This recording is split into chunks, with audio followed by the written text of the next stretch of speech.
在矽谷，有些人喜欢讲干话，而有些人喜欢讲真话。他是Deedy大使，他曾亲手将一家 AI 新创从零打造至70亿美元。现在他主导与 Anthropic 联手的1亿美元基金，直接决定谁能获得最强模型的支援。今天，这位技术出身的顶尖投资人将带你了解他是如何在 Cloud 出现之前就敢重金投资这家公司，而大厂裁员的背后为什么和你想的一点都不一样？未来正在煮，我们开火上菜。Just break down your thesis and what you focus on. Two things. The first thing is I have this huge gripe when people ask VCs their thesis because, honestly, I think all of them are semi-lying. Okay, say more. So this is a hot take, right? All of smart VCs know this, so it's not like they don't know this. But almost no iconic company in the history of venture capital has come from anyone's thesis area, right? No one was sitting on OpenAI when like Khosla invested in OpenAI before really ChatGPT was a thing going like, hey, my thesis is that LLM chatbots are going to be a thing. No one's saying that, right? The investment is these guys are really smart and they're working on something that could be pretty valuable. That's your thesis. Mm-hmm. The same thing with like Facebook. No one had a thesis on social networks going like, hey guys, we looked at High Five, we looked at Orkut, we looked at like, Google Plus, and we really decided you guys were the one. No, like it was a ripping product with a fantastic founder that had a lot of ambition and people were like, okay, this could go somewhere. So that's the part I think where most people are semi-lying.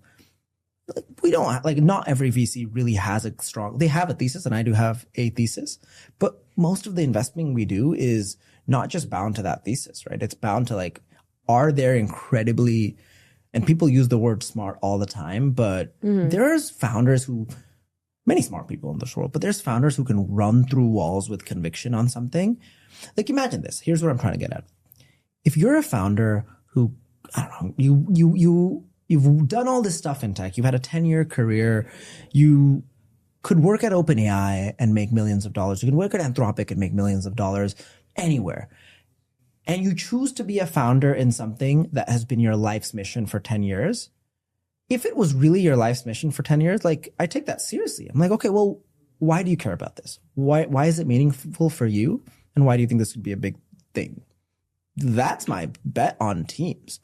The number one thing I'm looking for when it comes to the founder is, are you just doing this because you think being a founder is cool? Because everyone thinks being a founder is cool and high status.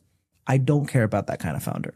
And there are some sniff tests to sort of figure out, it's not easy, but to sort of figure out who they are. And it's not like all founders who do it for status are bad. They often do really well.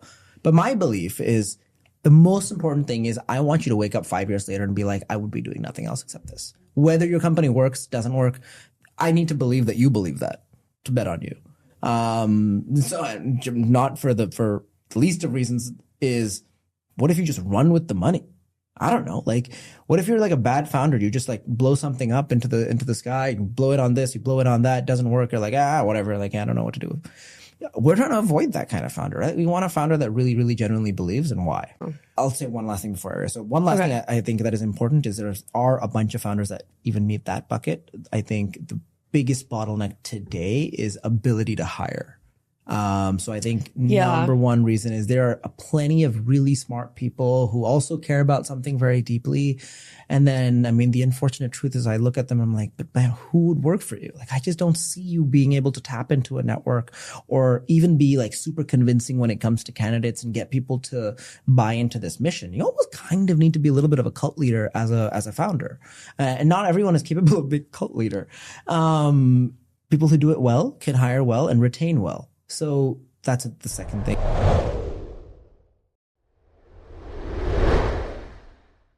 There's two camps for this. There's people that believe that AI will create more efficiencies and less jobs. There's another camp that says AI will make your job much, much better. And so you'll hire out more because you can have more firepower. Where I said something that I thought was the most obvious thing for most engineers in the Valley, which is most engineers don't do shit. We know this. I know them.